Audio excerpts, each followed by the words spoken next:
ಆತ್ಮೀಯ ವೀಕ್ಷಕರೇ ನಮಸ್ಕಾರ. ನಾನು ಮಲ್ಲಿಕಾರ್ಜುನ್ ಪಗಡೆ. ಮತ್ತೊಂದು ವಿಶೇಷ ಸಂಚಿಕೆಗೆ ನಿಮ್ಮೆಲ್ಲರಿಗೂ ಆತ್ಮೀಯ ಸ್ವಾಗತವನ್ನ ಕೋರ್ತಾನೆ. ಇವತ್ತಿನ ವಿಶೇಷ ಸಂಚಿಕೆಯಲ್ಲಿ JDS ನ ಮುಖಂಡರು ಮತ್ತು ಆಳಂದ JDS ಅಭ್ಯರ್ಥಿ ಮಹೇಶ್ವರಿ ವಾಲಿ ಅವರಿದ್ದಾರೆ. ಸಾಕಷ್ಟು ವಿಚಾರಗಳು ನಿಮ್ಮ ಮುಂದೆ ಮನಸ್ಸು ಬಿಚ್ಚಿ ಮಾತನಾಡಿದ್ದಾರೆ. ಅವರಿಗೆ ಮೊದಲಾಗಿ ಕಾರ್ಯಕ್ರಮಕ್ಕೆ ಸ್ವಾಗತವನ್ನ ಕೋರ್ತೇನೆ. ಮೇಡಮ್ ನಮಸ್ಕಾರ. ನಮಸ್ಕಾರ ಸರ್. ಹೇಗಿದ್ದೀರಿ? ಚೆನ್ನಾಗಿದ್ದೀನಿ ಸರ್. ತಾವ್ ಹೆಂಗಿದ್ದೀರಾ? ನಾನು ಕೂಡ ಚೆನ್ನಾಗಿದ್ದೀನಿ ಮೇಡಮ್. ಮಹೇಶ್ವರಿ ವಾಲಿ ಅವರು ರಾಜ್ಯದಲ್ಲಿ ಏನೋ ಒಂದು ಸಂಚಲನ ಉಂಟು ಮಾಡಿದ್ರು. ಕಲಬುರಗಿಯಲ್ಲಿ ಕೂಡ ಒಂದು ಹೆಣ್ಣು ಮಗಳು ಕಾಲಿಗೆ ಚಕ್ರ ಕಟ್ಕೊಂಡು ತಿರುಗಾಡ್ತಾ ಇದ್ದಾರೆ. ಒಂದು ಕ್ಷೇತ್ರವನ್ನ ಬಿಟ್ಟು ಬೇರೆ ಕ್ಷೇತ್ರಕ್ಕೆ ಹೋಗಿ ಅಲ್ಲಿ ಏನೋ ಸಾಧನೆ ಮಾಡ್ಬೇಕು ಅಂತ ಹೋದ್ರಿ. ಆದ್ರೆ ಎಷ್ಟು ನಿರೀಕ್ಷೆ ಇತ್ತು, ಆ ನಿರೀಕ್ಷೆಯನ್ನ ಮುಟ್ಟೋದಕ್ಕೆ ನಿಮ್ಗೆ ಆಗ್ಲಿಲ್ಲ. ಏನ್ ಹೇಳ್ತೀರಿ? ನನ್ನ ನಿರೀಕ್ಷೆ ಮುಟ್ಟಕ್ ಆಗಿಲ್ಲ ಅನ್ನೋದಕ್ಕಿಂತ ನಾನು ಮುಟ್ಟಿದೀನಿ ಅಂತ ನನಗೊಂದು ಸಂತೋಷ ಇದೆ. ಏನಂದ್ರೆ ಸರ್ ನೋಡಿ, ನಾವು ಒಮ್ಮೆ ಅಖಾಡಕ್ಕೆ ಇಳಿದ ತಕ್ಷಣ ನಾವು ಯಾವ ಟೈಮಲ್ಲಿ ಇಳಿದಿದೀವಿ, ಎಷ್ಟು ಸಮಯ ಇದೆ, ಜನರಿಗೆ ನಾವ್ ಎಷ್ಟು ಅಪ್ರೋಚ್ ಆಗ್ತಾ ಇದೀವಿ, ಜನರು ನಮ್ಮನ್ನ ಎಷ್ಟು ಗುರುತಿಸ್ತಾ ಇದ್ದಾರೆ ಅನ್ನೋದು ಮುಖ್ಯ. ಕರೆಕ್ಟಾ? ನನಗೆ ಮೊದಲು ಮಾಜಿ ಮುಖ್ಯಮಂತ್ರಿಗಳು ಕುಮಾರಣ್ಣನವರು, ದೇವೇಗೌಡ ಅಪ್ಪಾಜಿ ಅವರು ಹೇಳಿದ್ರು ದಕ್ಷಿಣದಲ್ಲಿ ಕೆಲಸ ಮಾಡೋಣ ಅಂತ.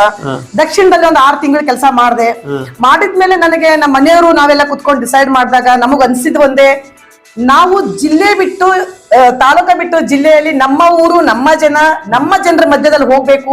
ಮತ್ತೆ ನಾನು ಮೊದಲು ಕೂಡ ಹೇಳಿದ್ದೆ, ನಾನು ಜೀವಂತ ಇದ್ದೆ ಸರ್, ಸತ್ರೆ ನಾಳೆ ಹೂಳೋದು ನಮ್ಮ ಮುನ್ನಳ್ಳಿಯಲ್ಲಿ, ಆಳಂದ ತಾಲೂಕ ಮುನ್ನಳ್ಳಿಯಲ್ಲಿ ಅಂತ. ಸೊ ನಮ್ಗೇನ್ ಅನಿಸ್ತಂದ್ರೆ, ನಮ್ಮ ತಾಲೂಕಿನಲ್ಲಿ ಒಂದು ಡೆವಲಪ್ಮೆಂಟ್, ನಾನು ನಮ್ಮ ತಾಲೂಕಿಗೆ ಸೇವೆ ಮಾಡ್ಬೇಕನ್ನೋ ಆಸೆಯಿಂದ ನಾನು 6 ತಿಂಗಳು ದಕ್ಷಿಣದಲ್ಲಿ ಕೆಲಸ ಮಾಡಿದ್ರು ಪರವಾಗಿಲ್ಲ, ನಾನು ಆಳಂದಕ್ಕೆ ಹೋದೆ. ಈಗ ಸಾಕಷ್ಟು ಜನ ಹೇಳ್ತಾ ಇದ್ರು, ಮೇಡಮ್ ಅವರು ಸುಮ್ನೆ ದಕ್ಷಿಣದಲ್ಲಿದ್ರೆ ಇನ್ನೂ ಏನೋ ಅವಕಾಶ ಸಿಗ್ತಿತ್ತೇನೋ, ಅದನ್ನ ಬಿಟ್ಟು ಯಾರೋ ಹೇಳಿರ್ತಕ್ಕಂತ ಗೈಡೆನ್ಸ್ಗೆ ನೀವು ಆಳಂದ ತಾಲೂಕಿಗೆ ಹೋಗಿ ಕೈಯನ್ನ ಸುಟ್ಕೊಂಡ್ರಿ ಅಂತ ಹೇಳ್ತಾರೆ. ಸರ್, ಯಾರು ಹೇಳಿ ಗೈಡೆನ್ಸ್ ಅಲ್ಲ, ನಾನು ನಮ್ಮ ಯಜಮಾನ್ರು ಕುತ್ಕೊಂಡು ವಿಚಾರ ಮಾಡಿದ್ದು, ನಮ್ಮ ಹೊಲ, ನಮ್ಮ ಮನೆ, ನಮ್ಮ ಹಿರಿಯರು, ನಮ್ಮೂರು, ನಮ್ಮ ಜನ ಅಂತ ಇದ್ದಿದ್ದೇ ನಮ್ಮ ಆಳಂದ ತಾಲೂಕ ಮುನ್ನಳ್ಳಿ ಗ್ರಾಮದ್ದು. ಅದಕ್ಕೆ ನಮ್ಮ ಗ್ರಾಮದಲ್ಲಿ, ನಮ್ಮ ಊರಲ್ಲಿ ನಾವು ಹೋಗ್ಬೇಕಂತ ನಿರ್ಧಾರ ಮಾಡ್ಬಿಟ್ಟು ನಾವು ಹೋಗಿದ್ದು. ಬೇರೆಯವ್ರ ಮಾತು ಕೇಳ್ಕೊಂಡು ನಾವು ತಲೆ ಕೆಡ್ಸ್ಕೊಂಡಿಲ್ಲ ಸರ್. ಆಮೇಲೆ ಇನ್ನೊಂದು, ನಾವ್ ಯಾಕೆ ಹೋಗಿದ್ದೀವಿ ತಾಲೂಕಿಗೆ ಅಂತ ಪಶ್ಚಾತ್ತಾಪ ಕೂಡ ನಮಗಿಲ್ಲ. ಏನಕ್ಕಂದ್ರೆ ಖುಷಿಯಾಗೇ ಇದ್ದೀವಿ. ನೋಡಿ, ಸೋಲು ಗೆಲುವು ಎಲೆಕ್ಷನ್ ಬರುತ್ತೆ ಹೋಗುತ್ತೆ, ಕರೆಕ್ಟಾ?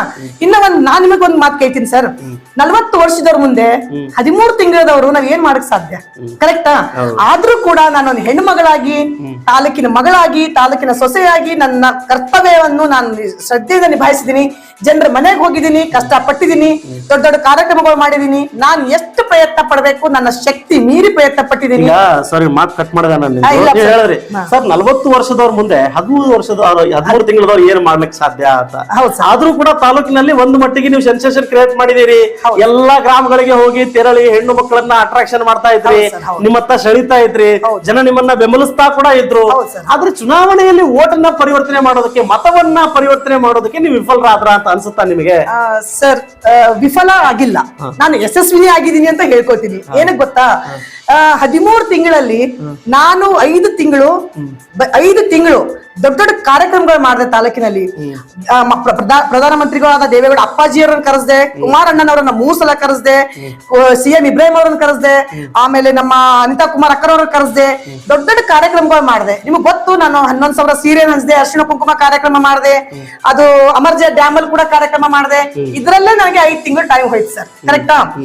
ಇನ್ನು ಉಳಿದ 7-8 ತಿಂಗಳಲ್ಲಿ 130 ಅಂದ್ರೆ ನಮ್ಮ ತಾಲೂಕಿನಲ್ಲಿ ಅಷ್ಟೊಂದು ಹಳ್ಳಿಗೂ ನಾನು ಗ್ರಾಮ ವಾಸ್ತವ್ಯ, ಪಾದಯಾತ್ರೆ, ಮನೆಗೂ ಹೋಗಿ ಇಷ್ಟೆಲ್ಲಾ ಕಷ್ಟಪಟ್ಟಾಗೆ ಇವತ್ತು ಮಹೇಶ್ವರಿ ವಾಲಿ ಯಾರು ಅಂತ ಗುರ್ತಿಸ್ಕೊಳಕ್ ಸಾಧ್ಯ ಆಯ್ತು ಅಂತ ಹೇಳಕ್ ಇಚ್ಛೆ ಪಡ್ತೀನಿ. ಇಲ್ಲ ಅಂದ್ರೆ ನಾನು 7 ತಿಂಗಳಲ್ಲಿ ನಾನು ಎಷ್ಟು ಹಳ್ಳಿಗಳಿಗೆ ಹೋಗಿದ್ದೀನಿ, ಎಷ್ಟು ಕಷ್ಟಪಟ್ಟಿದ್ದೀನಿ. ಆದ್ರೆ ಜನಗಳು ಕೂಡ, ನಾನು ನಿಮ್ಗೊಂದು ಕ್ವಶನ್ ಕೇಳ್ತೀನಿ ಸರ್, ದಯವಿಟ್ಟು ತಪ್ಪು ತಿಳ್ಕೊಬೇಡಿ. ಇವಾಗ ತಾಲೂಕಿನಲ್ಲಿ 40 ವರ್ಷದಿಂದ ಅಲ್ಲಿ ಪಕ್ಷ ಮುಖ್ಯ ಇಲ್ಲ, ಹೆಸರು ಮುಖ್ಯ. ಗುತ್ತೇದಾರ್ ಅವರು, BR ಅವರು, ಇವೆರಡೇ ನಡೀತಾ ಇರುತ್ತೆ. ಅದ್ರ ಮಧ್ಯದಲ್ಲಿ ಇನ್ನೊಂದು ಹೆಸರಿದೆ, ಕೆಟ್ಟ ಹೆಸರು. ಏನ್ ಗೊತ್ತಾ, 3ನೇ ವ್ಯಕ್ತಿ ಬರ್ತಾರೆ, ತಾಲೂಕ ಖಾಲಿ ಮಾಡ್ತಾರೆ, ಹೋಗ್ತಾರೆ, ಜಾಸ್ತಿ ದಿನ ಯಾರು ಉಳ್ಕೊಳ್ಳಲ್ಲ. ಅದಕ್ಕೆ ಆ ಕೆಟ್ಟ ಹೆಸರಲ್ಲಿ ನಾನೊಂದು ಮತ್ತೆ ಭರವಸೆ ಹುಟ್ಟಿಸೋದು ತುಂಬಾ ಕಷ್ಟ.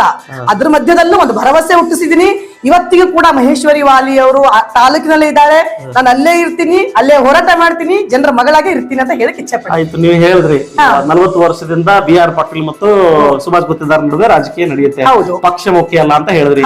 ಮೂರನೇ ವ್ಯಕ್ತಿ ಬರ್ತಾರೆ ಹೋಗ್ತಾರೆ, ಬರ್ತಾರೆ ಹೋಗ್ತಾರೆ, ಜನ ಅವ್ರ ಮೇಲೆ ಭರವಸೆ ಹೇಗ್ ಮಾಡ್ಬೇಕು ಅಂತ ನೀವ್ ಕೇಳಿದ್ರಿ. ಕೆಲವು ಜನ ಹೀಗೂ ಮಾತಾಡ್ತಿದ್ದಾರೆ, ಚುನಾವಣೆ ಆದ ನಂತರ ಮೇಡಮ್ ಅವ್ರಿಗೆ ಬಿದ್ದಿರ್ತಕ್ಕಂತ ಮತಗಳ ಸಂಖ್ಯೆ ನೋಡಿ ಅವರು ಕೂಡ ಕಾಣೆಯಾಗಿದ್ದಾರೆ, ಬರ್ತಾ ಇಲ್ಲ ತಾಲೂಕಿಗೆ ಅಂತ ಆರೋಪ. ಸರ್, ಜನಗಳು ಯಾರು ಹೇಳಿದಾರೋ ಗೊತ್ತಿಲ್ಲ, ನಾನ್ ಮಾತ್ರ ತಾಲೂಕಿನಲ್ಲೇ ಇದ್ದೀನಿ, ಎಲ್ಲಾ ಫಂಕ್ಷನ್ ಅಟೆಂಡ್ ಆಗ್ತಾ ಇದ್ದೀನಿ, ಆಮೇಲೆ ಎಲ್ಲಾ ಜಯಂತಿಗಳಿಗೆ ಹೋಗ್ತಾ ಇದ್ದೀನಿ, ನನ್ನ ಕೈಲಾದಷ್ಟು ಓಡಾಡ್ತಾ ಇದ್ದೀನಿ. ಮತ ಕಡಿಮೆ ಬಂದಿದೆ ಅಂತ ನಾನು ಯಾವತ್ತೂ ಜಿಗಿಪ್ಸೆ ಪಟ್ಕೊಂಡು ಮನೆ ಕುತ್ಕೊಂಡಿಲ್ಲ. ನನಗೆ ಎಷ್ಟೇ ಮತ ಬಂದ್ರು ಹೆಮ್ಮೆಯಿಂದ, ಖುಷಿಯಿಂದ, ಪ್ರೀತಿಯಿಂದ ಅದ್ ಬಂದಷ್ಟು ಮತ ನಿಯತ್ತಿನಿಂದ ನಾನು ಅಷ್ಟು ಗಳಿಸ್ಕೊಂಡಿದ್ದೀನಿ, ಹೆಮ್ಮೆ ಇದೆ. ಇವತ್ತು ಇಷ್ಟೇ ತಗೊಂಡಿರ್ಬೋದು, ಮುಂದಿನ ದಿನಗಳಲ್ಲಿ ಇದ್ರ 10 ಪಟ್ಟು ತಗೊಳ್ಳೋಂತ ಶಕ್ತಿ ದೇವ್ರು ಕೊಡ್ತಾನೆ, ಮತ್ತೆ ಜನ ನಂಬ್ತಾರೆ. ಇನ್ನೊಂದು ವಿಷಯ ಹೇಳ್ತೀನಿ, ನಾನು ಸ್ವಲ್ಪ ದಿನದಿಂದ ತಾಲೂಕಿನಲ್ಲಿ ಒಂದ್ 4 ತಿಂಗಳಿಂದ ಕಾಣಿಸ್ತಾ ಇಲ್ಲ. ಏನಕ್ಕಂದ್ರೆ ನನ್ನ ಸ್ವಂತ ಅತ್ತೆಯವರ ಆರೋಗ್ಯ ಸ್ವಲ್ಪ ಹುಷಾರಿರ್ಲಿಲ್ಲ, ಅವರು ಆರೋಗ್ಯ ಸರಿ ಇರ್ಲಿಲ್ಲ. ಆ ಆರೋಗ್ಯದ ಕಾರಣ ಅವರನ್ನ ನೋಡಿ ನನ್ನ ಸೊಸೆಯಾಗಿ ನನ್ನ ಕರ್ತವ್ಯ, ನನ್ನ ಧರ್ಮ, ನಾನು ನಮ್ಮ ಅತ್ತೆಯವರು ನೋಡ್ಕೋಬೇಕಿತ್ತು. ರಾಜಕೀಯ ಎಲ್ಲದಕ್ಕಿಂತ ಮುಖ್ಯ ಮನೆ, ನನ್ನ ಅತ್ತೆ, ಫ್ಯಾಮಿಲಿ. ನಮ್ಮ ಅತ್ತೆಯವರಿಗೆ ನನ್ನ ಅವಶ್ಯಕತೆ ಇತ್ತು, ಅವ್ರ ಸೊಸೆಯಾಗಿ ನಾನು ಕರ್ತವ್ಯ ಪಾಲನೆ ಮಾಡಿದೀನಿ. ಅವರು ಸ್ವಲ್ಪ 4 ತಿಂಗಳಿಂದ ಏರ್ಪೇರಾಗಿತ್ತು. ಮೊನ್ನೆ ಶರಣನ್ ತೇರಿನ ದಿವಸ ಅವರು ದೇಹ ತ್ಯಾಗ ಮಾಡಿದ್ರು, ನಿಧನರಾದ್ರು. ತಕ್ಷಣ ಸ್ವಲ್ಪ ದಿನ ಆದ್ಮೇಲೆ ಮತ್ತೆ ನಾನು ತಾಲೂಕಿನಲ್ಲಿ ಅವರ ಆಶೀರ್ವಾದ ತಗೊಂಡು, ಮತ್ತೆ ಹಂಗೇನಿಲ್ಲ, ನಮ್ಮ ಅತ್ತೆಯವರ ಆಸೆ ಇತ್ತು, ನನ್ನ ಸೊಸೆ ತಾಲೂಕಿನಲ್ಲಿ ಮತ್ತೆ ಸೇವೆ ಮಾಡೇ ಮಾಡ್ತೀಯಮ್ಮ, ನೀನ್ ಮತ್ತೆ MLA ಆಗ್ತೀಯಾ, ನನ್ನ ಜನಗಳು ನಿನಗೆ ಆಶೀರ್ವಾದ ಮಾಡ್ತಾರೆ ಅಂತ ನಮ್ಮ ಅತ್ತೆಯವರ ಆಶೀರ್ವಾದ ತಗೊಂಡು ಮತ್ತೆ ತಾಲೂಕಿನಲ್ಲಿ ನಾನು ಕೆಲಸ ಚಾಲನೆ ಕೊಡ್ತಾ ಇದ್ದೀನಿ. ಮತ್ತೆ ತಾಲೂಕಿನಲ್ಲಿ ಓಡಾಡ್ತೀನಿ, ಮತ್ತೆ ತಾಲೂಕಿನಲ್ಲೇ ಇರ್ತೀನಿ, ತಾಲೂಕ ಬಿಟ್ಟು ಯಾಕಡೆ ಹೋಗಲ್ಲ ಅಂತ ಹೇಳಕ್ ಇಚ್ಛೆ ಪಡ್ತೀನಿ. ಈಗ ನೀವು ತಾಲೂಕ ಬಿಟ್ಟು ಎಲ್ಲಿ ಹೋಗಲ್ಲ ಅಂತ ಹೇಳಿದ್ರಿ, ಜನ ನಿಮ್ಮನ್ನ ಕೈ ಹಿಡಿದಿಲ್ಲ ಅಂದ್ರೆ ಮತ್ತೆ ದಕ್ಷಿಣಕ್ಕೆ ಹೋಗೋ ಏನೋ ವಿಚಾರ ಮಾಡಿದೀರಾ, ಅಥವಾ ಬೇರೆ ಕ್ಷೇತ್ರಕ್ಕೆ ಹೋಗ್ಬೇಕು ಅಂತ ಏನೋ? ಇಲ್ಲ ಸರ್, ಜನ ಕೈ ಹಿಡಿದಿಲ್ಲ ಅಂತ ನಾನು ಹೇಳ್ತಾ ಇಲ್ಲ. ಜನಗಳಿಗೆ ನಾನು ನಿಮ್ಗೊಂದು ಕ್ವಶನ್ ಕೇಳ್ತೀನಿ. ಇವಾಗ ನೀವು ಕೂಡ ಒಂದು ಮದ್ವೆ ಮಾಡ್ಕೊಂಡು ಒಂದ್ ಮದಿ ಮಗಳು ಮನೆಗೆ ಬರ್ತಾಳೆ, ಆ ಮದಿ ಮಗಳಿಗೆ ನಾವ್ ಮನೆ ಬಂದ ಸೊಸೆಗೆ ನಾವ್ ಭರವಸೆ ಮಾಡಲ್ಲ, ಒಂದ್ ಸ್ವಲ್ಪ ದಿನ ಹೆಂಗಿದಾಳೋ ಹೆಂಗೋ ಏನೋ ಅಂತ ಚೆಕ್ ಮಾಡ್ತೀವಿ. ನಾನು ಒಂದು ತಾಲೂಕಿಗೆ ತಾಲೂಕಿನಲ್ಲಿ ಸೇವೆ ಮಾಡಕ್ ಹೋದ್ಮೇಲೆ ತಾಲೂಕಿನ ಜನ ನನಗೆ ಸಮಯ ಕೊಡ್ಲೇಬೇಕು. ಆ 13 ತಿಂಗಳಲ್ಲಿ ಮಹೇಶ್ವರಿ ವಾಲಿ ಅಂದ್ರೆ ಯಾರು, ಏನಕ್ಕೆ ಬಂದಿದ್ದಾರೆ, ನಮ್ಮನ್ನ ಸೇವೆ ಮಾಡ್ತಾರೋ ಇಲ್ವೋ, ಏನ್ ಸುಳ್ಳೋ ಖರೇನೋ ಅಂತ ಜನಗಳಿಗೆ ನನ್ನ ಬಗ್ಗೆ ಚೆಕ್ ಮಾಡಕ್ಕೆ, ಅದೇನೋ ಅಂತಾರಲ್ಲ ಜಲಡಿ ಹಿಡ್ದಿ ಹೊಟ್ಟೆ ತೆಗಿತಾರಲ್ಲ, ಹಂಗ ನನ್ನನ್ನು ಸೋಸಿ ನೋಡಕ್ಕೆ ಟೈಮ್ ಇತ್ತು. ಇದೊಂದ್ಸಲ ಅವ್ರು ನನಗೆ ಮಹೇಶ್ವರಿ ವಾಲಿ ಯಾರಂದ್ರೆ ಒಂದು ಸಣ್ಣ ಕೂಸ್ ಮಾಡಿ ಹಿರಿಯರ ಮತಗಳು ಗುರುತಿಸ್ತಾರೆ, ಅದೇ ನನಗೊಂದು ದೊಡ್ಡ ಸಂತೋಷ. ನಾನು ಮತ್ತೆ ತಾಲೂಕಿನಲ್ಲಿ ಮುಂದುವರಿಸ್ತೀನಿ. ಇಷ್ಟು ದಿವಸ ನೀವು ಎಲ್ಲಾ ಪಕ್ಷದವ್ರನ್ನ ಬೈಕೊಂಡ್ ತಿರುಗಾಡ್ತಾ ಇದ್ರಿ. ಜೆಡಿಎಸ್ ಪಕ್ಷದಿಂದ ಇದ್ದೀರಿ, ನೀವು ಕಾಂಗ್ರೆಸ್ ದವರಿಗೂ ಬೈತಿದ್ರಿ, ಬಿಜೆಪಿ ದವರಿಗೂ ಬೈತಿದ್ರಿ.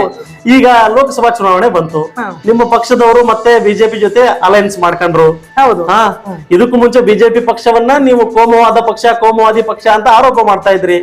ಈಗ ಮತ್ತೆ ನಿಮ್ಮ ಸ್ವಾರ್ಥಕ್ಕಾಗಿ ಮತ್ತೆ ಅವ್ರ ಕೈ ಜೋಡಿಸಿದ್ರಲ್ಲ, ಹೇಗೆ ಅಂತ? ಸರ್, ನಿಮ್ ಕ್ವಶನ್ ಕರೆಕ್ಟ್ ಆಗಿದೆ. ನೀವು ಕೂಡ ಮೀಡಿಯಾದವರು, ನೀವು ಕೂಡ ಚೆಕ್ ಮಾಡ್ಕೋಬಹುದು. ಕೋಮುವಾದಿ ಪಕ್ಷ ಅಂತ ನಾನ್ ನಿಮಗೊಂದು ಕ್ವಶನ್ ಕೇಳ್ತೀನಿ. ನೀವು DK ಶಿವಕುಮಾರವರನ್ನ, ಸಿದ್ದರಾಮಯ್ಯವರನ್ನ ಎಲ್ಲರನ್ನ ನೋಡಿ, ಕೋಮುವಾದಿ ಪಕ್ಷ ಅಂತ ಅವರೇ ನಾವು ಮುಸ್ಲಿಮರ ಪಕ್ಷ ನಮ್ದು ಅಂತ ಹೇಳ್ತಾರೆ.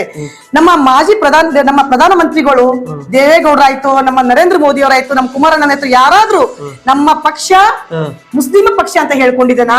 ನಮ್ಮ ಪಕ್ಷ ಯಾವ್ದೋ ದಲಿತರ ಪಕ್ಷ ಅಂತ ಹೇಳಿದೇನಾ? ಹಿಂದೂಗಳ ಪಕ್ಷ ಅಂತ ಹೇಳಿದೇನಾ? ಇಲ್ಲ. ನಮ್ಮ ಪಕ್ಷ 140 ಕೋಟಿ ಜನರ ಪಕ್ಷ ಅಂತ ಹೇಳ್ಕೊಂಡಿದೆ. ಇವತ್ತು ನಮ್ಮ ನರೇಂದ್ರ ಮೋದಿಜಿ ಅವರನ್ನ ಪ್ರತಿಯೊಂದು ಭಾಷಣದಲ್ಲಿ ಕೇಳಿ ಅವ್ರು ಒಂದೇ ಹೇಳ್ತಾರೆ, ನಾನು 140 ಕೋಟಿ ಜನರ ಪಕ್ಷದವನು, ಅವರಿಗೋಸ್ಕರ ಸೇವಕ, ದೇಶಕ್ಕೋಸ್ಕರ ಅಂತ ಹೇಳ್ತಾರೆ. ಇವರು ಏನ್ ಹೇಳ್ತಾರೆ, ಮಾತೆತ್ತಿದ್ರೇನೆ ನಾವು ಮುಸ್ಲಿಮರ ಪಕ್ಷ ಅಂತ ಹೇಳ್ತಾರೆ.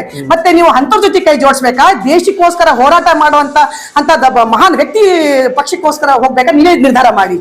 ಒಳ್ಳೆ ನಾವು ದೇಶಕ್ಕೋಸ್ಕರ ನಾವು ಬಿಜೆಪಿನ ಸೇರಿದೀವಿ, ನಮ್ಗೆ ಅದ್ರ ಬಗ್ಗೆ ಏನಿಲ್ಲ. ನಮ್ಮ ತಂದೆಯಾಗಿ ಅವ್ರು ಏನು ನಿರ್ಣಯ ತಗೊಂಡಿದ್ದಾರೆ, ನಮ್ಮ ಹಿರಿಯರು, ನಾವು ಮಕ್ಕಳಾಗಿ ಅದನ್ನು ಪಾಲಿಸ್ತಾ ಇದೀವಿ ಅಷ್ಟೇ. ಈಗ ಸ್ಥಳೀಯವಾಗಿ ನೀವು ಬಂದ್ರೆ ಒಂದು ಧರ್ಮ ಸಂಕಷ್ಟದಲ್ಲಿ ಸಿಕ್ಬಿಟ್ಟಿದ್ದೀರಾ ಅಂತ ಅನ್ಸಲ್ವಾ ನಿಮ್ಗೆ? ಏನಪ್ಪಾ ಇಷ್ಟು ದಿವಸ ಅವರನ್ನ ಬೈಕೊಂಡ್ ತಿರುಗಾಡಿದೀವಿ, ಈಗ ಅವ್ರ ಗೆಲುವಿಗಾಗಿ ನಾವು ಶ್ರಮವನ್ನ ವಹಿಸ್ಬೇಕಲ್ಲ, ಅವ್ರ ಪರವಾಗಿ ಮತ ಯಾಚನೆ ಮಾಡ್ಬೇಕಲ್ಲ.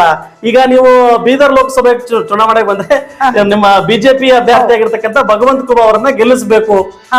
ಇದರಲ್ಲಿ ನೀವು ಧರ್ಮ ಸಂಕಷ್ಟದಲ್ಲಿ ಸಿಕ್ಕಾಗ ಅನಿಸ್ತಾ ಇಲ್ವಾ ನಿಮ್ಗೆ? ಸರ್ ನನಗೆ ಧರ್ಮ ಸಂಕಟದಲ್ಲಿ ಸಿಕ್ಕಂಗ ಆಗಿಸ್ತಾ ಇಲ್ಲ. ಯಾಕಂದ್ರೆ ತಂದೆ ಏನ್ ಡಿಸಿಷನ್ ಮಾಡಿದ್ದಾರೆ ಮಕ್ಕಳು ಪಾಲನೆ ಮಾಡ್ತಾ ಇದೀವಿ. ತಂದೆ ಯಾವತ್ತು ತನ್ನ ಮನೆ ಸುರಕ್ಷಿತ, ತನ್ನ ದೇಶ ಸುರಕ್ಷಿತ ಅಂತ ವಿಚಾರ ಮಾಡೇ ನಿರ್ಧಾರ ತಗೊಂಡಿರ್ತಾರೆ. ಆ ತಂದೆಯ ಆದೇಶನೇ ನಮಗೆ ಖುಬಾ ಅವರನ್ನ ಗೆಲ್ಸೋದು. ಖುಬಾ ಅವರನ್ನ ಗೆಲ್ಲಿಸ್ತೀವಿ, ಓಡಾಡ್ತೀವಿ. ನಾವು ಧರ್ಮ ಸಂಕಟ ಏನು ಇಲ್ಲ. ದೇಶಕ್ಕೋಸ್ಕರ ಯಾರು ಹೋರಾಡ್ತಾರೆ, ಇವತ್ತು ದೇಶ ಸುರಕ್ಷಿತವಾಗಿದ್ರೇನೆ ನಾವು ಸುರಕ್ಷಿತವಾಗಿದ್ದೀವಿ ಅಂತ ಹೇಳಕ್ ಇಚ್ಛೆ ಪಡ್ತೀನಿ. ಯಾಕಂದ್ರೆ ದೇಶವನ್ನು ಕಾಪಾಡುದು ಒಂದೇ ಒಂದು ನಮ್ಮ ದೇಶದ ಪ್ರಧಾನಮಂತ್ರಿಗಳಾದ ನರೇಂದ್ರ ಮೋದಿ ಅವರು. ಅವ್ರು ಮತ್ತೆ ಪ್ರಧಾನಮಂತ್ರಿ ಆಗ್ಬೇಕು, ದೇಶ ಮತ್ತೆ ಸುರಕ್ಷಿತವಾಗಿರ್ಬೇಕು. ಅದಕ್ಕೋಸ್ಕರ ನಾವು ಖುಬಾ ಅವರನ್ನ ನಾವು ಶ್ರದ್ಧಾ ಭಕ್ತಿಯಿಂದ, ನಾವು ನಿಯತ್ತಿಂದ, ಯಾವುದೇ ಮನಸ್ಸಲ್ಲಿ ಏಚು ಪೇಚು ಇರ್ಲಾರ್ದೇನೆ ಒಳ್ಳೆ ರೀತಿಯಿಂದ ಅವರನ್ನ ನಾವು ಕೆಲಸ ಮಾಡಿ ಗೆಲ್ಸಕ್ ಪ್ರಯತ್ನ ಪಡ್ತೀವಿ. ಗೆಲ್ಲಿಸ್ತೀವಿ ಅಂತ ಹೇಳಕ್ ಇಚ್ಛೆ ಪಡ್ತೀವಿ. ಕಾಂಗ್ರೆಸ್ನವ್ರು ಹೇಳ್ತಾರೆ ಬಿಜೆಪಿ ಯಾವಾಗ್ಲೂ ಕೂಡ ಹಿಂದೂ ಧರ್ಮದ ಪರವಾಗಿ, ಹಿಂದೂಗಳ ಪರವಾಗಿ ಕೆಲಸವನ್ನ ಮಾಡ್ತಾ ಇದೆ.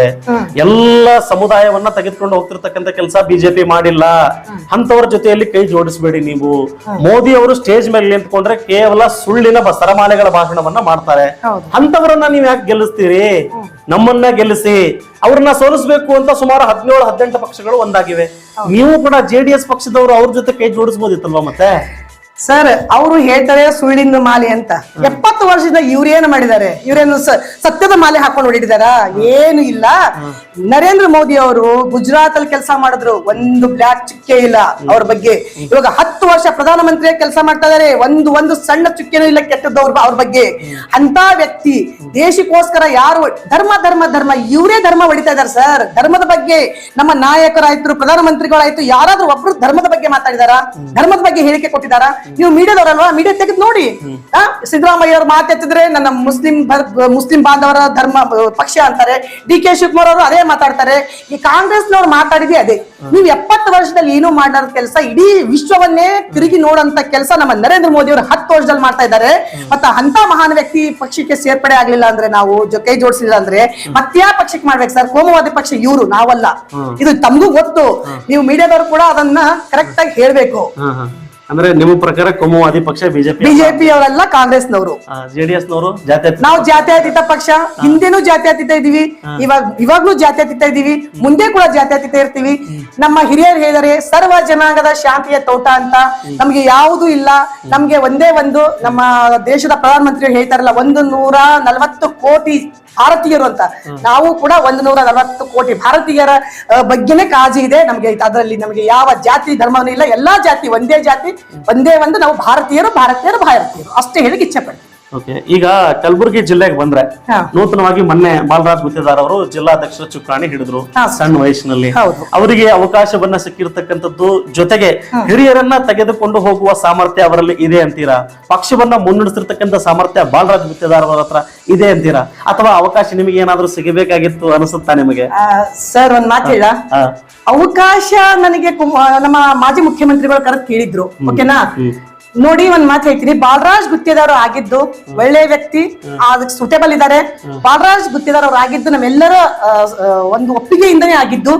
ಹಂಗೇನಾದ್ರೂ ನಮ್ಗೆ ಆಗ್ಬೇಕು ಅನ್ನೋದಿತ್ತಂದ್ರೆ ನಾವೇ ಬಾಲರಾಜ್ ಅವರೇ ನಾವೇ ಆಗ್ತೀವಿ ಅಂದ್ರೆ ಪಾಪ ಅವರು ಮೇಡಮ್ ನೀವೇ ಆಗಿ ಅನ್ನಂತ ಒಳ್ಳೆ ಮನಸ್ಸಿನವರು. ಓಕೆನಾ?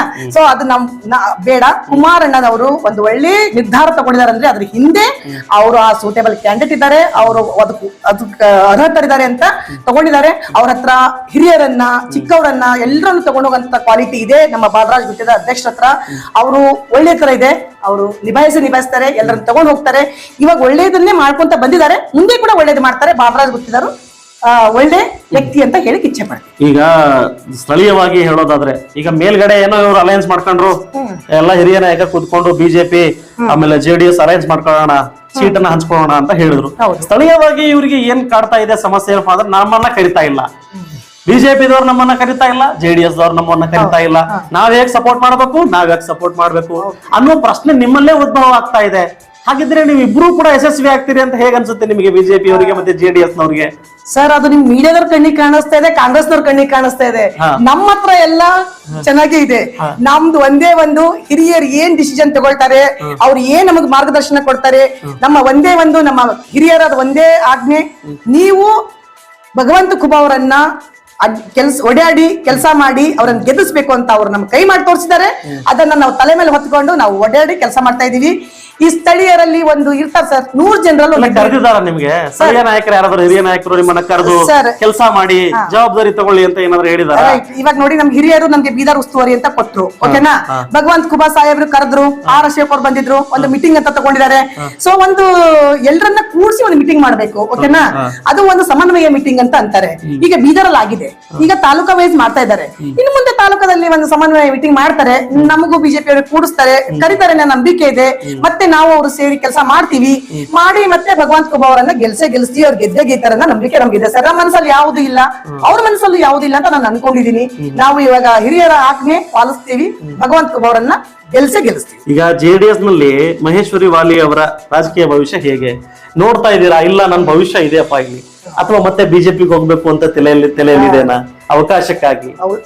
ಸರ್ ನಾನೊಂದ್ ಮಾತು ಹೇಳ, ನಾನು ಇವಾಗ JDS ನ ಅಭ್ಯರ್ಥಿ ಅಂತೆ ನನಗೆ ಒಂದ್ ಮಾತು ಹೇಳ್ತೀನಿ, ತಪ್ಪು ತಿಳ್ಕೋಬೇಡಿ. ಇವತ್ತು ಒಂದು MLA ಟಿಕೆಟ್ ಕೊಡೋದಂದ್ರೆ ಸಾಮಾನ್ಯ ಮಾತಲ್ಲ, ಕರೆಕ್ಟಾ? ಎಷ್ಟೊಂದು ಶ್ರೀಮಂತ ಇದಾರೆ, ಕೈಯಲ್ಲಿ ದುಡ್ಡು ಹಿಡ್ಕೊಂಡು ಓಡಾಡ್ತಾ ಇದ್ದಾರೆ, ಟಿಕೆಟ್ ಸಿಗಲ್ಲ, ಕರೆಕ್ಟಾ? ನಮ್ಮ ಹಿರಿಯರು ನನ್ನ ಮನೆಗೆ ಬಂದು, ಮಾಜಿ ಪ್ರಧಾನಮಂತ್ರಿಗಳು ನನ್ನ ಮನೆಗೆ ಬಂದು ನಾಷ್ಟ ಟಿಫನ್ ಬಂದಿದ್ರು, ಕುಮಾರಣ್ಣನವ್ರು ಊಟ ಮಾಡಿದ್ರು. ನಮ್ಮ ಮನೆಗೆ ಬಂದು ಒಂದು ಹೆಣ್ಣು ಮಗಳು ಬೆಳಿಬೇಕು, ನಮ್ಮಂತ ಯುವಕರಿಗೆ ಹೆಣ್ಮಕ್ಳಿಗೆ ಅವಕಾಶ ಸಿಗೋದು ಒಂದೇ ಒಂದು JDS ಪಕ್ಷದಲ್ಲಿ. ನಮ್ಮಂತವ್ರಿಗೆ ಅವಕಾಶ ಕೊಟ್ಟಿದ್ದಕ್ಕೆ ಅವ್ರಿಗೆ ಎಷ್ಟು ಧನ್ಯವಾದ ಹೇಳಿದ್ರೆ ಕಡಿಮೆ. ಇನ್ನೊಂದು ಅಂತ ಒಂದು ಮನೆಗೆ ನಮ್ಗೆ ಟಿಕೆಟ್ ಕೊಟ್ಟು ಒಂದು ಅವರು ನಮ್ಗೆ ಅವಕಾಶ ಕೊಟ್ರಂತೆ ಇವತ್ತು ತಾಲೂಕಿನ ಗುರ್ತಿಸ್ಕೊಂತ ನನಗ ಇದು ಸಿಕ್ತು. ಅವರೇ ಅವಕಾಶ ಕೊಟ್ಲಂದ್ರೆ ನಾನು ಇಲ್ಲಿ ಗುರ್ತಿಸ್ಕೊತಿದ್ದೆ ಸರ್. ಹಂಗನ್ಬಿಟ್ಟು ಯಾವುದೇ ಕಾರಣಕ್ಕೂ ನಮ್ ನಾಯಕರು, ಮಾಜಿ ಮುಖ್ಯಮಂತ್ರಿಗಳಾದ ಕುಮಾರಣ್ಣನವರೇ, ಮಾಜಿ ಪ್ರಧಾನಮಂತ್ರಿಗಳು ದೇವೇಗೌಡ್ರೆ, ಯಾವುದೇ ಮಹೇಶ್ವರಿ ವಾಲಿಗೆ ಯಾವ ಪಕ್ಷದ ಏನು ಬೇಕಾಗಿಲ್ಲ. ನಾನು ಹಿರಿಯರ ಆಶೀರ್ವಾದ, ನಾನು ಮತ್ತೆ JDS ನಿಂದನೇ ಮುಂದೆ ನುಗ್ತೀವಿ. ಬಿಜೆಪಿ ಜೊತೆ ಅಲಯನ್ಸ್ ಇದೆ, ಅಣ್ಣ ತಮ್ಮ ತರ ಕೆಲಸ ಮಾಡ್ತೀವಿ, ಗೆಲ್ಲಿಸ್ತೀವಿ. ನಮ್ಮ ನಾಯಕರು ಕುಮಾರಣ್ಣನವರೇ. ಈಗ ನಿಮ್ಮ ನಾಯಕರು ಕುಮಾರಣ್ಣನವರು, ಈಗ ನೀವು ಅಲಯನ್ಸ್ ಆಗಿ ಕೆಲಸ ಮಾಡ್ತಾ ಇದ್ದೀರಿ. ಬೀದರ್ ಸಂಬಂಧಪಟ್ಟ ಹಾಗೆ, ಬೀದರ್ ಲೋಕಸಭೆಗೆ ಚುನಾವಣೆಗೆ ಸಂಬಂಧಪಟ್ಟ ಹಾಗೆ ಈ ಬಾರಿ ಭಗವಂತ ಖುಬಾ ಅವ್ರು ಗೆಲ್ತಾರೆ ಅಂತೀರಾ? ಸರ್ ಗೆದ್ದಂಗೆ ಅನ್ಕೊಳ್ಳಿ, ಗೆಲ್ತಾರೆ ಅಷ್ಟೊಂದು ಆತ್ಮವಿಶ್ವಾಸ ಇದೆ ಸರ್. ಹೇಗೆ ಅಂತಂದ್ರೆ ಭಗವಂತ ಖುಬಾ ಅವ್ರ ಬಗ್ಗೆ ನಿಮ್ಗೊಂದು ಮಾತು ಹೇಳ್ತೀನಿ, ಓಕೆನಾ. ಆ ವ್ಯಕ್ತಿ ಒಳ್ಳೆಯವರು. ನಾನು ನೋಡಿದ ಪ್ರಕಾರ ಎಷ್ಟೋ ಜನ ನೆಗೆಟಿವ್ ಮಾಡಿದ್ರು, ಇಲ್ಲ ಅಂತ ನಾನು ಹೇಳಲ್ಲ ಸರ್. ನೀವು ಕೆಲಸ ಬೇಕು ಅಂತ ಅಲ್ಲಿ ಹೋದಾಗ ಅವ್ರು ನಿಮ್ ಕೆಲಸ ಮಾಡಿಲ್ಲ ಅಂದ್ರೆ ಅವ್ರು ನಿಮ್ ಕೆಟ್ಟವ್ರು. ಎಷ್ಟೊಂದ್ ಜನರ ಹತ್ರ ಈಗ ನಿಮ್ಮ ಹತ್ರ ನಾನು ಇವನ್ ಮಗು ಅಳ್ತಾ ಇರುತ್ತೆ, ತಾಯಿ ಹಾಲು ಕೊಟ್ರೆ ಮಗು ಹೊತ್ತಾಗಿ ತಾಯಿಗೆ ಹಾಲು ಕೊಡಿಸ್ತಾ ಇರ್ತಾನೆ, ಕರೆಕ್ಟ್ ತಾನೆ? ಅವರು ನನ್ನ ಪ್ರಕಾರ ಭಗವಂತ ಖುಬಾ ಅವರು ಕೆಲಸ ಮಾಡಿದ್ದಾರೆ, ಮಾಡ್ತಾರೆ. ಎಷ್ಟೋ ಜನ ಅಲ್ಲಿ ಹೋಗಕ್ಕಾಗಿಲ್ಲ, ಮಾಡ್ಸ್ಕೊಕಾಗಿಲ್ಲ ಅಂತ ಕೆಲವರು ಆರೋಪ ಏನಂತಂದ್ರೆ ಅವ್ರ ಕೈಯಲ್ಲಿ ಸಿಗಲ್ಲ, ರೆಸ್ಪಾನ್ಸ್ ಕೊಡಲ್ಲ. ಕಾರ್ಯಕರ್ತರೇ ನೇರವಾಗಿ ಕೆಲವು ಬಾರಿ ಆರೋಪ ಮಾಡಿರ್ತಕ್ಕಂಥ ಉದಾಹರಣೆಗಳಿದಾವೆ. ಅದು ಸಮಯ ಬಂದ್ರೆ ಮತ್ತೆ ಅವ್ರು ಒಂದೇ ಆಗಿದ್ದಾರೆ, ಅದು ಮಾತು ಬೇರೆ. ಈ ಆರೋಪಕ್ಕೆ ನಿಮ್ಮ ಪ್ರತಿಕ್ರಿಯೆ? ನನ್ನ ಪ್ರತಿಕ್ರಿಯೆ ಒಂದ್ ಮಾತು ಹೇಳ, ಇವಾಗ ತಾಲೂಕಿನಲ್ಲಿ MLA ಆದವರೇ ತಾಲೂಕಿನಲ್ಲಿ ಹೋಗಕ್ ಆಗ್ತಾ ಇಲ್ಲ. ತಾಲೂಕಿನ MLAನೇ ತಾಲೂಕಿನಲ್ಲಿ ಸಿಗ್ತಾ ಇಲ್ಲ. ಇವ್ರಂತೂ ಪೂರಾ ಒಂದು ಕೇಂದ್ರ ಮಂತ್ರಿ, ಓಕೆನಾ. ತಾಲೂಕಿನ MLAನೇ ನೀವು ಒಂದ್ ವರ್ಷ ಆದ್ರೂ ಕೂಡ ಒಂದ್ 4-5 ಸಲ ಬಂದ್ ಹೋಗ್ತಾ ಇದ್ರ. ಕೇಂದ್ರ ಮಂತ್ರಿ ಎಷ್ಟೊಂದು ಜಿಲ್ಲೆಗಳಲ್ಲಿ ಅವರು ಕೆಲಸ ಮಾಡ್ಬೇಕು. ಸೊ ಜನಗಳಿಗೆ ಕೆಲಸದ ಬಗ್ಗೆ ಓಡಾಡ್ತಾ ಇರ್ತಾರೆ, ಎಲ್ಲಾ ಜಿಲ್ಲೆಗಳ ಬಗ್ಗೆ ಗಮನ ಹರಿಸ್ಬೇಕು. ಒಂದ್ 10 ಜನರಲ್ಲಿ ಒಂದ್ ಇಬ್ರಿಗೆ ಸಿಕ್ಕಿಲ್ಲ ಅಂದ್ರೆ ಅವ್ರ ಬಗ್ಗೆ ಕೆಟ್ಟದ್ ಮಾತಾಡೋ ಸಹಜ. ಅದಕ್ಕೆ ನಾವೆಲ್ಲ ತಲೆ ಕೆಡ್ಸ್ಕೊಳ್ಳಂಗೇನಿಲ್ಲ. ಒಳ್ಳೆ ವ್ಯಕ್ತಿ, ಅವ್ರ ಬಗ್ಗೆ ಒಳ್ಳೆ ಅಭಿಪ್ರಾಯ ಇದೆ, ಒಳ್ಳೆ ಕೆಲಸ ಮಾಡಿದ್ದಾರೆ. ಭಗವಂತ ಖುಬಾ ಅವರು MP ಆಗೇ ಆಗ್ತಾರೆ, ಮತ್ತೆ ಕೇಂದ್ರ ಮಿನಿಸ್ಟರ್ ಆಗೇ ಆಗ್ತಾರೆ. ಅವ್ರು ಮಿನಿಸ್ಟರ್ ಆಗ್ತಾರೆ, ನೀವು ಮುಂದಿನ ದಿನಗಳಲ್ಲಿ MLA ಆಗ್ತೀರಾ? ಮತ್ತೆ ಹೇಗೆ? ನಾನ್ ಮಾತ್ರ MLA ಜನ, ತಾಲೂಕಿನ ಜನ ನನಗೆ ಆಶೀರ್ವಾದ ಮಾಡ್ರೆ ಹಾಗೆ ಆಗ್ತೀನಿ ಸರ್. ಆಶೀರ್ವಾದ ಮಾಡ್ತಾರೆ ಅಂತೀರಾ? ನಂಗೆ ನಂಬಿಕೆ ಇದೆ. ನೋಡಿ, ಸಾಕಷ್ಟು ಜನ ಮಾತಾಡ್ತಾರೆ, ಎಲ್ಲರೂ ಬರ್ತಾರೆ ಹೋಗ್ತಾರೆ, ಮತ್ತೆ ಚುನಾವಣೆ 1 ವರ್ಷ ಇರೋ ಕಾರಣಕ್ಕಾಗಿ ಮತ್ತೆ ಬರ್ತಾರೆ, ಮತ್ತೆ ಪ್ರಚಾರ ಪ್ರಾರಂಭ ಮಾಡ್ತಾರೆ. ನೀವು ಅದೇ ದಾರಿಯಲ್ಲಿ ಸಾಕ್ತೀರಾ ಅಂತ? ಮಹೇಶ್ವರಿ ವಾಲಿ ಹಂಗಲ್ಲ. ಮೊದಲು ಏನ್ ಮಾತು ಕೊಟ್ಟಿದ್ದೀನಿ ಅದೇ ಮಾತಿನ ತಕ್ಕ ನಾನು ತಾಲೂಕಿನಲ್ಲೇ ಇದ್ದೀನಿ, ತಾಲೂಕಿನ ಜನರ ಮಧ್ಯದಲ್ಲೇ ಇದ್ದೀನಿ, ತಾಲೂಕಿನ ಜನರ ಕಷ್ಟಕ್ಕೆ ನಾನು ಯಾವತ್ತೂ ನಿಂತ್ಕೊಳ್ತೀನಿ. ಇವಾಗ ಅದು ಕೂಡ ಹೇಳ್ತಾ ಇದ್ದೀನಿ ನಿಮ್ಗೆ. ಈಗ ನಮ್ಮ ಕಾಂಗ್ರೆಸ್ MLA ಇದಾರಲ್ಲ, ನಮ್ಮ BR ಪಾಟೀಲ್ ಸಾಹೇಬ್ರು, ಅವರಿಗೆ ಜನಗಳ ಅವಕಾಶ ಕೊಟ್ಟಿದ್ದಾರೆ, ಅವರು MLA ಆಗಿದ್ದಾರೆ.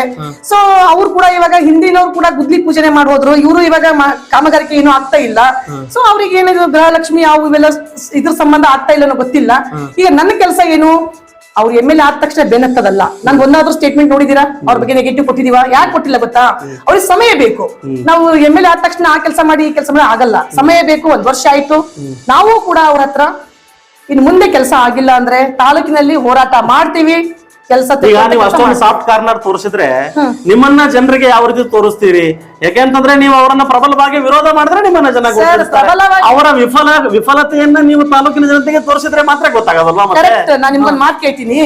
ಇವಾಗ ತಾನೇ ಆಗಿದಾರಲ್ಲ, ಬೆನ್ನಿಗೆ ನೀವು ಅದು ಕೆಲಸ ಮಾಡಿ ಇದು ಕೆಲಸ ಮಾಡಿ ಅಂದ್ರೆ ಆಗಲ್ಲ. ಸ್ವಲ್ಪ ಸಮಯ ಕೊಟ್ಟು ನೋಡ್ಬೇಕು. ಸಮಯ ಕೊಟ್ಟಾಗೆ ಅವ್ರ ಕೆಲಸ ಮಾಡ್ತಾ ಇದಾರ, ಮಾಡ್ತಾ ಇಲ್ವಾ, ಕೆಲಸ ಆಗ್ತಾ ಇಲ್ವಾ ಅಂತ ಅವಾಗ ಗುರುತಿಸಿದಾಗೆ ನಾವು ವಿರೋಧ ಮಾಡಕ್ಕಾಗುತ್ತೆ. ಸುಮ್ಮನೆ ವಿರೋಧ ಯಾಕೆ ಸರ್ ಮಾಡ್ಬೇಕು? ವಿರೋಧ ಮಾಡಂತ ಕೆಲಸ ಮಾಡಿದ್ರೆ ಮಾಡ್ಬೇಕು. ಸುಮ್ನೆ ಏನೋ ನಮ್ಮ ಅಪೋಸಿಷನ್ ಪಾರ್ಟಿ ಇರೋದಂತ ಕೆಟ್ಟ ಮಾತಾಡಕ್ ನಮ್ ಬೇರೆ ಲೀಡರ್ ತರ ನನಗೆ ಆಗಲ್ಲ. ನಾನ್ ಕರೆಕ್ಟ್ ಆಗಿದ್ರೇನೆ ಮಾತಾಡ್ತೀನಿ. ಯಾಕಂದ್ರೆ ಜನಗಳು ಹುಷಾರಿದ್ದಾರೆ ಸರ್, ಎಲ್ಲ ನೋಡ್ತಾ ಇರ್ತಾರೆ. ನಾವು ಸುಮ್ನೆ ಯಾರದ ಮೇಲೆ ಅಪವಾದ ಮಾಡಿದ್ರೆ ಅದು ಸತ್ಯ ಅಲ್ಲ. ಆ ಕೆಲಸ ಮಾಡಿಲ್ಲ, ಕೆಲಸ ಮಾಡಿಲ್ಲ. ಆ ಕೆಲಸ ಮಾಡಿದ್ದಾರೆ ನಮ್ಮ ಓಕೆ, ಅವ್ರ ಬಗ್ಗೆ ಹೋಗಬಹುದು, ಅದೇನು ತಪ್ಪೇನಿಲ್ಲ. ಈಗ ಕಾಂಗ್ರೆಸ್ನವರು ರಾಜ್ಯದಲ್ಲಿ ಅಧಿಕಾರಕ್ಕೆ ಬರಬೇಕು ಅಂತಂದ್ರೆ 5 ಗ್ಯಾರಂಟಿ ಘೋಷಣೆಗಳನ್ನ ಮಾಡ್ತಾರೆ. 5 ಗ್ಯಾರಂಟಿಗಳ ಬಗ್ಗೆ ನಿಮ್ಮ ಅಭಿಪ್ರಾಯ ಏನು? ಯಾವ ರೀತಿ ಕೆಲಸ ಮಾಡ್ತಾ ಇದೆ? ಗ್ಯಾರಂಟಿಗಳನ್ನ ಕೊಟ್ಟರೆ ಉತ್ತಮ ಬೆಳವಣಿಗೆ ಅಂತೀರಾ ನೀವು? ಸರ್, ಅದು ಮನೆ ಮುಳುಗ್ಸೋ ಕೆಲಸ. ನಾನು ಕೂಡ ಎಷ್ಟೋ ಹಳ್ಳಿಗಳಲ್ಲಿ ಚೆಕ್ ಮಾಡಿದೀನಿ. ನಾನು ಓಪನ್ ಆಗಿ ಹೇಳ್ತೀನಿ. ಅದು ಏನ್ ಗೊತ್ತಾ, ನೀವು ಕೊಟ್ರೆ ಎಲ್ಲಾ ಹಳ್ಳಿಯಲ್ಲಿ ಪ್ರತಿಯೊಬ್ಬರಿಗೆ ರೀಚ್ ಆಗಿ ಕೊಡಿ, ಇಲ್ಲ ಬಿಟ್ಬಿಡಿ. ಅಲ್ಲಿ ಏನಾಗಿದೆ ಗೊತ್ತಾ, 100 ಜನರಲ್ಲಿ ಒಂದು 50% ಜನರಿಗೆ ಬಂದ್ರೆ ಇನ್ನ 50 ಜನರಿಗೆ ಮುಟ್ಟಿಲ್ಲ. ಅಲ್ಲಿ ಚೆಕ್ ಮಾಡ್ತಾ ಇದಾರೆ. ಬಿಜೆಪಿ ಅವ್ರು ಯಾರು, JDS ನವ್ರು ಯಾರು, ಇವ್ರು ಈ ತರ ಚೆಕ್ ಮಾಡಿ ಹಳ್ಳಿಯಲ್ಲಿ ನೀವು ಅಲ್ಲೂ ಕೂಡ ಭೇದ ಭಾವ ಮಾಡ್ತಾ ಇದ್ದೀರಾ. ಒಂದು ಗಂಗಮ ಲಿಂಗಮ ಸಂಗಮ 4 ಮಂದಿ ಬರುತ್ತೆ, ಉಳಿಕಿದವರಿಗೆ ಬರ್ತಾ ಇಲ್ಲ. ಯಾಕೆ ಬರ್ತಾ ಇಲ್ಲ ಅಂತಂದ್ರೆ ಇಲ್ಲ, ಇವರು ಕಾಂಗ್ರೆಸ್ನವರು ನಾವು ಚಿಟ್ಟಿ ಬರ್ಕೊಟ್ಟಿದೀವಿ ಅಂದ್ರೆ ಟಾರ್ಗೆಟೆಡ್ ಕೆಲಸ ಮಾಡ್ತಾ ಇದ್ದಾರೆ ತಾಲೂಕಿನಲ್ಲಿ. ನಾನು ತಾಲೂಕಿನಲ್ಲಿ ವಿತ್ ಸಬೂತ್ ಕೆ ಸಾಥ್, ಅಂದ್ರೆ ನಾನು ಅದೇನಂತಾರೆ, ನಾವು ಅದು ಎವಿಡೆನ್ಸ್ ತಗೊಂಡ್ರೆ ನಾನು ಮಾತಾಡ್ತಾ ಇದ್ದೀನಿ. ನನ್ನ ಸಮಯ ಬಂದಾಗ ಅದು ಕೂಡ ತೋರಿಸ್ತೀವಿ. ಯಾಕಂದ್ರೆ ನೀವೀಗ ಹೇಳ್ತೀರಾ, ಹಾಗೆ ನೋಡಿದ್ರೆ ಬಸ್ ನಲ್ಲಿ ಆ ರೀತಿ ಚೆಕ್ ಹ್ಯಾಂಗ್ ಮಾಡ್ತಾರೆ? ಎಲ್ರಿಗೂ ಕೂಡ ಆಧಾರ್ ಕಾರ್ಡ್ ಇದ್ರೆ ಕೊಡ್ತಾರೆ, ಬನ್ನಿ. ಇನ್ನೊಂದು ಕೇಳಿ, ಯೋಜನೆ ಅಲ್ವಾ ಮತ್ತೆ ಅದು? ಆಧಾರ್ ಕಾರ್ಡ್ ಕತೆ ಕೇಳಿ. ಹೆಣ್ಮಕ್ಳು ಹೇಳ್ತಾ ಇದಾರೆ, ಮೇಡಮ್ ಅವರೇ ನಮಗ್ ಬಸ್ಸಿಗೆ ಹತ್ತಕ್ ನಾಚಿಕೆ ಬರ್ತಾ ಇದೆ, ಕಂಡಕ್ಟರ್ ಬೈತಾ ಇದಾರೆ, ನಮಗ್ ಬೆಲೆನೇ ಇಲ್ಲ, ಕುತ್ಕೋಗಮ್ಮ ಅಂತಾರೆ. ಸೊ ಅರ್ಥ ಮಾಡ್ಕೊಳ್ಳಿ, ನೀವು ಫ್ರೀ ಕೊಡ್ತಾ ಇಲ್ಲ, ಹೆಣ್ಮಕ್ಳನ್ನ ರೋಡಿಗೆ ತರ್ತಾ ಇದ್ರ, ಅವ್ರು ಮರ್ಯಾದೆ ಕಾಯ್ತಾ ಇದೀರಾ ನೀವು. ಅಲ್ಲಿ ಏನಾಗ್ತಾ ಇದೆ ಗೊತ್ತಾ, ಇವಾಗ ಇನ್ನೊಂದು ದುಡ್ಡು ಕೊಡ್ತಾರೆ 2,000. ನೀವು ಗಂಡ್ಸ್ ಮಕ್ಕಳಿಗೆ ಅದು ಏನು ದಾರು ರೇಟ್ ಹೆಚ್ಚು ಮಾಡಿದ್ರಿ, ಗಂಡನ ರೊಕ್ಕ ತಗೊಳ್ತೀರಿ, ಹೆಂಡತಿ ಕೊಡ್ತಾ ಇದ್ದೀರಾ. ಇದು ಏನ್ ಮಾಡ್ತಾ ಇದ್ದೀರಾ? ಏನು ನಿಮ್ಮ ಜೇಬಿಂದ ಕೊಡ್ತಾ ಇಲ್ಲ. ಇವ್ರ ಕಿಸ್ ಅಂತ ತೆಕ್ಕೊಂಡು ಇವ್ರ ಕಿಸ್ದಾಗ ಇಡ್ತಾ ಇದ್ದೀರಾ. ಹೆಣ್ಮಕ್ಳಿಗೆ ಖುಷಿ ಇಟ್ರೆ ನಮ್ಗೆ ಓಟ್ ಬರುತ್ತೆ ಅನ್ನೋ ಒಂದೇ ಉದ್ದೇಶ, ಮತ್ತೇನಿಲ್ಲ. ಹೆಣ್ಮಕ್ಳಿಗೆ ಗಂಡ್ಸ್ ಮಕ್ಳು ಹೆಂಗಿದ್ರು ದುಡ್ಕೊಂಡ್ ತಿಂತಾರೆ. ಇನ್ನ ಒಂದು ರೋಡಿಗೆ ಬಿದ್ದಿ ಬೀಳಿ ಸತ ಸಾಯ್ಲಿ, ಏನಾದ್ರು ಮಾಡ್ಲಿ, ನಮ್ಗೆ ಹೆಣ್ಮಕ್ಳು ಓಟ್ ಬರ್ಲಿ ಅಂತ. ಅಂದ್ರೆ ನೀವು ಹೇಳೋ ಪ್ರಕಾರ ಕಾಂಗ್ರೆಸ್ನವರಿಗೆ ಗಂಡಸರ ಮೇಲೆ ಕರುಣೆ ಇಲ್ಲ, ಕುಡ್ದು ಸಾಯ್ಲಿ, ರೇಟ್ ಹೆಚ್ಚಿಗೆ ಮಾಡ್ತಾರೆ. ಅವ್ರಿಗೆ ಗೊತ್ತು ರೇಟ್ ಇನ್ನ 10 ಪಟ್ಟು ಹೆಚ್ಚಿಗಾದ್ರು ಅವ್ರು ದಾರು ಕುಡಿಯೋದ್ ಬಿಡಲ್ಲ. ನೀವು ದಾರು ಕುಡಿಯೋದ್ ಬಿಡಿಸ್ಬೇಕೆ ಇತ್ತಂದ್ರೆ ಪೂರಾ ಬ್ಯಾನ್ ಮಾಡ್ರಿ, ದಾರುನೇ ಬ್ಯಾನ್ ಮಾಡಿ. ಓಕೆ, ನಾವು ಕೂಡ ನಿಮ್ ಸಪೋರ್ಟ್ ಮಾಡ್ತೀವಿ. ಯಾಕೆ ಅದು ಯಾಕೆ ಇಟ್ಟಿದ್ದೀರಾ? ರೇಟ್ ಹೆಚ್ಚು ಮಾಡೋದು, ಇಲ್ಲಿ ಕಿತ್ಕೊಳ್ಳೋದು, ಇಲ್ಲಿ ತಿನ್ನೋದು, ಇಲ್ಲಿ ಕೊಡೋದು. ಸೊ ಇದೆಲ್ಲ ಕರೆಕ್ಟ್ ಅಲ್ಲ. ಹಂಗೇನಾದ್ರು ನಿಮ್ಗೆ ಕೊಡಂಗಿದ್ರೆ ಯುವಕರು ಖಾಲಿ ಕುತ್ಕೊಂಡಿದಾರ್ರಿ, ಫ್ಯಾಕ್ಟ್ರಿಗಳು ತಗೊಂಡ್ ಬನ್ನಿ, ಕಂಪನಿಗಳು ತಗೊಂಡ್ ಬನ್ನಿ. ಎಷ್ಟೊಂದು ಜನರು ನಿರುದ್ಯೋಗಿಗಳಿದ್ದಾರೆ, ಉದ್ಯೋಗ ಕೊಡಿ, ಹೆಣ್ಮಕ್ಳಿಗೆ ಉದ್ಯೋಗ ಕೊಡಿ. ಏನಕ್ಕೆ ಬೇಕಂದ್ರೆ ಏನೇನೋ ಕೆಲಸ ಮಾಡ್ಬೋದು. ಇದೆಲ್ಲ ಯಾವ್ದು ಸರ್, ಇದು MP ಎಲೆಕ್ಷನ್ ತನ ಆಮೇಲೆ ಡಬ್ಬ ಮುಚ್ಕೊಂಡು ಹೋಗ್ತಾರೆ. ಸಿದ್ದರಾಮಯ್ಯನವರು ಹೇಳ್ತಾರೆ, ರಾಜ್ಯದ ಮುಖ್ಯಮಂತ್ರಿಗಳು, ಮೋದಿ ಅವರು ಈ ಬಾರಿ ನಮ್ಗೆ ಸವಾಲೇ ಅಲ್ಲ, ಅವರು ನಮ್ ಎದುರಾಳಿನೇ ಅಲ್ಲ, ನಾವು ಖಂಡಿತವಾಗ್ಲೂ ಕೂಡ ಸಂಪೂರ್ಣವಾದ 28 ಸೀಟ್ಗಳನ್ನ ಗೆಲ್ತೀವಿ ಅಂತ. ನಿಮ್ಗೊಂದು ಮಾತು ಹೇಳ, ಸಿದ್ದರಾಮಯ್ಯ ಸಾಹೇಬ್ರು ಮುಖ್ಯಮಂತ್ರಿಗಳು ಇದು ಮಾತೇ ಆಡಬಾರ್ದು. ಇದು ಕರೆಕ್ಟ್ ಅವ್ರು ಹೇಳಿದ್ದು. ಯಾಕೆ ಗೊತ್ತಾ, ನಮ್ಮ ನರೇಂದ್ರ ಮೋದಿ ಅವರಿಗೆ ಏನು ಬೇಕೇ ಆಗಿಲ್ಲ. ಅವರು ಇಡೀ ದೇಶವನ್ನೇ ತಿರುಗಿ ನೋಡ್ತಾ ಇರುವಂತ ಒಂದು ಪ್ರಧಾನಮಂತ್ರಿಗೆ ಇವ್ರು ಉಲ್ಟಾ ಹೇಳಿದ್ದಾರೆ. ಅಂದ್ರೆ ನಾನೇ ಅವ್ರಿಗೆ ಲೆಕ್ಕಕ್ಕಿಲ್ಲ ಅಂತ ಹೇಳ್ಬೇಕಾಗಿತ್ತು ಅವ್ರಿಗೆ, ಅವರು ಮಿಸ್ಟೇಕ್ ಆಗಿ ಆತರ ಹೇಳಿದಾರೆ ಅಷ್ಟೇ. ಯಾವ್ರಿ ಎಲ್ಲಿ ಕತೆ ರೀ, ಇಡೀ ದೇಶವನ್ನೇ ನೋಡ್ತಾ ಇರ್ಬೇಕಾದ್ರೆ ಇವ್ರು ಯಾವ ಲೆಕ್ಕ ರೀ ಇವರಿಗೆ? ಅವರಿಗೆ ಅವೆಲ್ಲ ಏನಿಲ್ಲ. ಸಿದ್ದರಾಮಯ್ಯನವ್ರ ಲೆಕ್ಕ ಇಲ್ಲ ಅಂತೀರಾ? ರಾಜ್ಯದ ಮುಖ್ಯಮಂತ್ರಿಗಳು ಮತ್ತೆ ರಾಜ್ಯದ ಮುಖ್ಯಮಂತ್ರಿಗಳು ಪ್ರಧಾನಮಂತ್ರಿಗಳಿಗೆ ಲೆಕ್ಕ ಇಲ್ಲ ಅಂತಾರಂದ್ರೆ ಇದು ಸಣ್ಣ ಮಾತೇನ್ರಿ? ಮತ್ತೆ ಪ್ರಧಾನಮಂತ್ರಿ ಇವ್ರು ಮುಖ್ಯಮಂತ್ರಿಗಳು ಈ ಮಾತಾಡ್ತಾರಂದ್ರೆ ಮತ್ತೆ ಪ್ರಧಾನಮಂತ್ರಿಗಳು ಯಾವ ಮಾತಾಡ್ಬೇಕು ಹೇಳಿ? ಅದಕ್ಕೆ ಅವ್ರಿಗೆ ಆತರ ಹೇಳಕ್ ಆಗ್ತಾ ಇಲ್ಲ, ತಡ್ಕೋಕ್ ಆಗ್ತಾ ಇಲ್ಲ.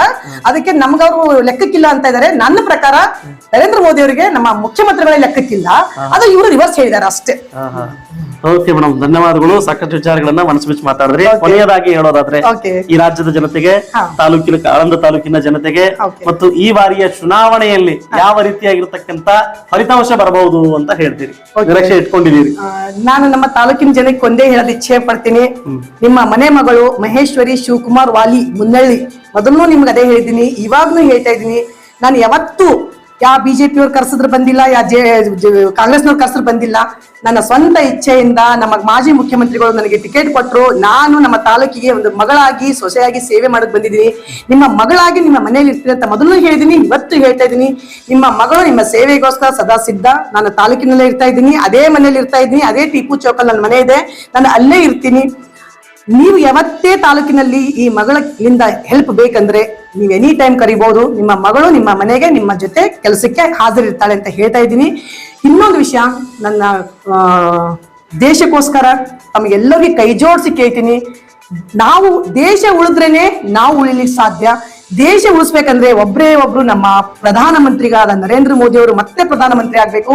ಅವರು ಮತ್ತೆ ಪ್ರಧಾನಮಂತ್ರಿ ಆದ್ರೆ ನಮ್ಮ ದೇಶ ಉಳಿಯುತ್ತೆ. ದೇಶ ಉಳಿದ್ರೆ ನಾವೆಲ್ಲ ಉಳಿತೀವಿ. ನಿಮ್ಮ ಪಾದಗಳಿಗೆ ನಮಸ್ಕಾರ ಮಾಡಿ ಒಂದೇ ಕೇಳ್ತೀನಿ, ಈ ಸಲ ಭಗವಂತ ಖೂಬಾ ಅವರಿಗೆ ಬಿಜೆಪಿಗೆ ವೋಟ್ ಹಾಕಿ ಗೆಲ್ಸ್ಕೊಂಡ್ ಬನ್ನಿ. ನಾವು ಎಷ್ಟು ಮತದಿಂದ ಗೆಲ್ಲಿಸ್ತೀವಿ, ನಮ್ಮ ನರೇಂದ್ರ ಮೋದಿ ಅವರು ಮತ್ತೆ ಪ್ರಧಾನಮಂತ್ರಿ ಆಗ್ತಾರೆ. ತಮ್ಮ ಎಲ್ಲ ತಾಯಂದಿರಿಗೆ ಒಂದೇ ಮೆಸೇಜ್ ಕೊಡೋಕೆ ಇಚ್ಛೆ ಪಡ್ತೀನಿ, ನಿಮ್ಮ ಮಗಳು ನಿಮ್ ಜೊತೆ ಇದ್ದಾಳೆ. ನಾನು ಮತ್ತೆ ಪಕ್ಷದ ಬಗ್ಗೆ ಎರಡೇ ಮಾತಿಲ್ಲ. ನನ್ನ ತಂದೆಯಾಗಿ ಅವರು ಹಿರಿಯರಾಗಿ ಏನು ಮಾರ್ಗದರ್ಶನ ಕೊಡ್ತಾರೆ ಅದನ್ನ ನಾವು ಕೆಲಸ ಮಾಡಕ್ಕೆ ಸಿದ್ಧವಾಗಿದ್ದೀವಿ. ನಾನು ತಾಲೂಕಿನಲ್ಲೇ ಇರ್ತೀನಿ. ನಿಮ್ಮ ಆಶೀರ್ವಾದ ಇರಲಿ, ನಿಮ್ಮ ಜೊತೆ ನಾನು ಯಾವತ್ತೂ ಇರ್ತೀನಿ ಅಂತ ಹೇಳಕ್ಕೆ ಇಚ್ಛೆ ಪಡ್ತೇನೆ. ನಮಸ್ಕಾರ ಸರ್. ಧನ್ಯವಾದಗಳು ಮೇಡಮ್, ಇಷ್ಟೊತ್ತು ನಿಮ್ಮ ಮನಸ್ಸು ಬಿಚ್ಚಿ ಮಾತನಾಡೋದಕ್ಕೆ. ವೀಕ್ಷಕರೇ ನೋಡಿದ್ರಲ್ಲ, ಇಲ್ಲಿಯವರೆಗೂ JDS ನ ಮುಖಂಡರು ಮತ್ತು ಆಳಂದ್ನ JDS ಅಭ್ಯರ್ಥಿಯಾಗಿರ್ತಕ್ಕಂಥ ಮಹೇಶ್ವರಿ ವಾಲಿ ಅವರು ಸಾಕಷ್ಟು ವಿಚಾರಗಳನ್ನ ನಿಮ್ಮ ಮುಂದೆ ಮನಸ್ಸು ಬಿಚ್ಚಿ ಮಾತನಾಡೋ ಪ್ರಯತ್ನವನ್ನು ಮಾಡಿದ್ರು. ನಿಮ್ಮ ರಾಜಕೀಯ ಭವಿಷ್ಯ ಇನ್ನಷ್ಟು ಎತ್ತರಕ್ಕೆ ಹೋಗ್ಲಿ ಅಂತ ನಾನು ಆಶಿಸ್ತೇನೆ. ಧನ್ಯವಾದ ಸರ್. ವೀಕ್ಷಕರೇ, ಮತ್ತೊಂದು ಸಂಚಿಕೆಯೊಂದಿಗೆ ಮತ್ತೆ ಭೇಟಿ ಆಗ್ತಾನೆ. ನಮಸ್ಕಾರ.